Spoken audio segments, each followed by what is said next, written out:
Hi everyone, I have an Empties video as of the beginning of September 2016 for you. Hopefully I am doing this soon enough so that I don't have a huge pile that I'll talk about forever, so we'll see. Usually that does not go so well. A couple things that are unfortunately going in the trash because they expired. Paula's Choice, Sun Care, Extra Care, Non-Greasy Sunscreen, SPF 50, Face and Body. So these both expired February 2016.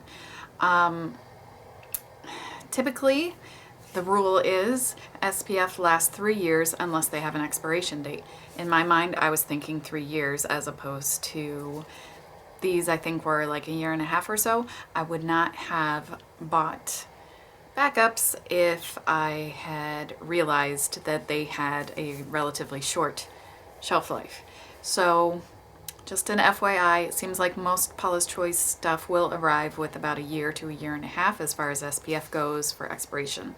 So I do like this formula. It does leave a little tiny bit of a residue, kind of powdery-ish feeling that a lot of higher SPFs do, and it is a chemical sunscreen, just FYI. So I like it, but I don't know if I'll be buying it again. There's something that we've been using for ourselves and also for Colin, the 3-year-old, which is, it's like pure sun defense, and it has like right now there's characters from Frozen on the front, and Consumer Reports did a test of effectiveness of SPF in sunscreens, and a lot of them did not test out to what their SPF number was.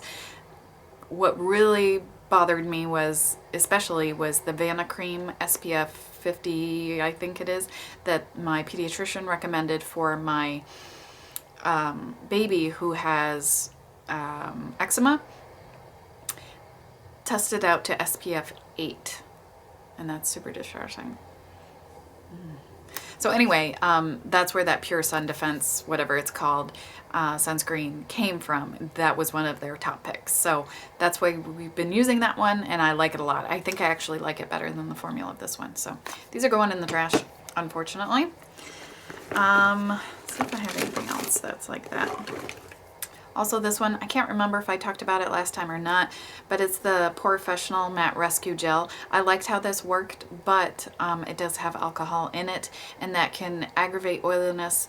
My skin has, after having my baby, my skin has reverted to being quite a bit more oily, so I really didn't want to use something that potentially was adding more irritation to it to cause it being even more oily.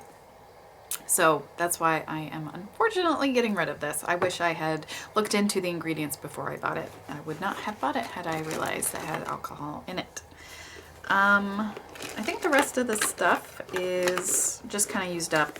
This one, this was a disappointment to say the least.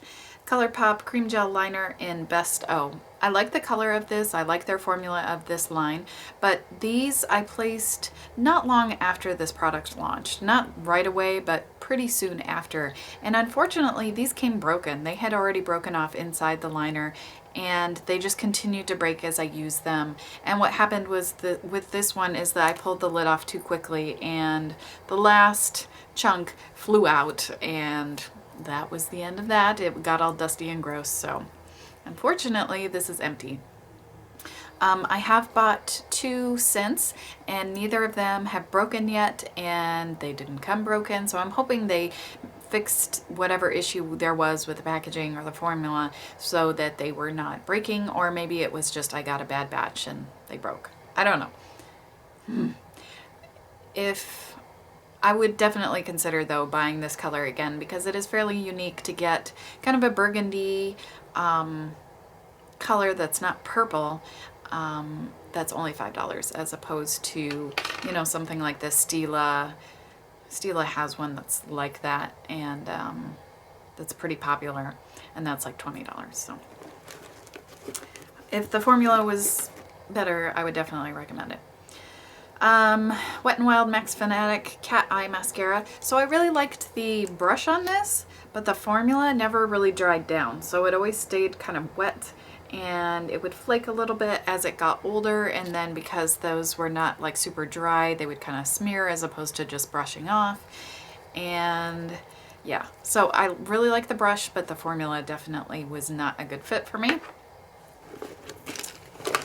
I got this in a Target beauty box. I don't generally talk about whatever antiperspirant I'm using, but again, I think it started after my period came back, maybe, so like 7 months after having my baby. I've always been a sweaty, stinky person, but all of a sudden it got worse than it ever had been before, and like my regular antiperspirant was not cutting it at all. I was getting like super stinky. So I wanted something with a higher percentage of the aluminum, and this is 20%. So it's the Secret Clinical Strength Smooth, Solid, Light and Fresh. And I don't love the formula of this in that it's like kind of a, it's a cream-ish that comes out through the top. What I've been using was an unscented gel. This has a very, very light scent, which is nice, so I don't mind. And I did actually purchase the full size of this. There was some gift card type combo deal at Target, so I went ahead and bought 2, and this definitely works better for me. I do have to use like 2 clicks though. 1 click, I could definitely get stinky towards like middle of the day. But other than that, it's really been working for me pretty well, so I'm happy about that. I'm guessing I could probably get that higher percentage in something else, but I used this, I liked it, so I went ahead and purchased some more. Let's see. A sample I finished, Laura Mercier Tinted Moisturizer and Porcelain. I keep hoping that this is gonna work for me, but it's too dark. What it comes down to is it's too dark, and it just doesn't look right. Unless I have like fake tan on my neck, it's too dark, so. I like the formula. I like that it kind of sets and doesn't feel super tacky and slippery. It is definitely very sheer coverage, but it's easy to apply, and I like how it applies and how it kind of sets and whatnot, but the color is just a major no-go. The Olay Regenerist Regenerating Serum, fragrance free. This is the second or third one of these I have finished, and I did plan to repurchase this, but they didn't have it when there was like a really good deal. There was like a 20% off cartwheel, plus I think there was maybe like a gift card or an additional discount in store. I don't remember. They didn't have this in stock though, so I ended up getting the Micro Sculpting Serum, which from what I recall in Paula's Choice review that they're pretty much the same, more or less. So we'll see how I like that one. But this one I do definitely recommend, especially the fragrance free. I appreciate that. Paula's Choice says it's a good formula, has a lot of antioxidants. So I use this in kind of the middle of my skincare routine. The first thing I apply is what I just also finished, and it's the Paula's Choice Skin Perfecting 2% BHA Gel, Salicylic Acid. And if you are, the BHA liquid is super popular and super hyped up, but this lasts way longer unless you have a way of making the liquid last a long time.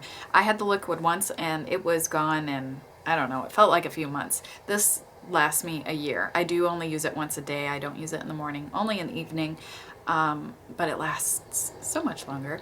And you don't have to use anything to apply it. It's easy to apply with just your fingers. And this really helps just kind of keep my general acne at bay. If I have kind of the nodular cystic type stuff coming up, I do use a benzoyl peroxide from Paula's Choice, 2.5%, but I use this all over every day, and it really does help keep kind of those small bumps at bay. If I don't use that, they definitely come out pretty quickly. So I have another one going of those, and I think this is the second or third one I've finished, so definitely recommend that. It's hard to get there aren't a ton of options, and certainly not at the drugstore, for a salicylic acid gel that you could use all over your face. That isn't super expensive, buying a little tiny tube. Last thing, Marc Jacobs, this is the Fineliner in Blacquer, and this was a little travel deluxe thing. I think it was maybe a reward, like a 100-point reward at Sephora. And I did use, oh, I've got a little teeny tiny amount left in there. That's funny. But it's empty. I can't, it doesn't twist up anymore. So So I like this. It didn't irritate my eyes. I have an issue with, surprisingly, a lot of liners now. I finally come to realize that a lot of things that are near my waterlines tend to be very irritating. I use this for tight lining exclusively. That's what I wanted it for, and that's all I used it for. And it worked well, but I'm not sure for me if it's worth the full price to then go ahead and buy it. I was pretty much sold on it and I was gonna buy the full size of it, but now I'm not so sure. Ultimately, what I really prefer is using a cake liner with a push liner type brush, like the Laura Mercier cake liner. That for me is like the ultimate in tight lining, but it's more of a hassle. What I'm using right now and what I have on today is the Maybelline like skinny something or other. They have a fine liner like this, and I don't think it lasts as well, but I'm not really sure. I haven't really put it to the test. I've just been using it but then not checking on it throughout the day. So this is nice, but I'm not sure if for me it's really going to be worth buying the full size, just because with a liner like this it can get like gooped up in your lashes and be harder to remove, and you have to do more cleanup at the end of the day. And that's what I love about the cake liners, is that it stays but then it washes off super easily. So it's nice, and if you're looking for a very fine liner, I think this is a better value than the Hourglass super skinny liners. I'm not sure, and I don't know if that formula for me would not irritate my eyes. This did not irritate my eyes. So it was also a major bonus in that regard, just because a lot of things, like I mentioned, do tend to irritate my eyes. So anyway, I think that's it for my empties. So hopefully that was a reasonable amount of time. Let me know if you finished up anything recently, and if you liked it, if you would repurchase. I would love to hear from you. So I hope you're having a wonderful day. Thank you so much for watching as always, and I'll see you soon.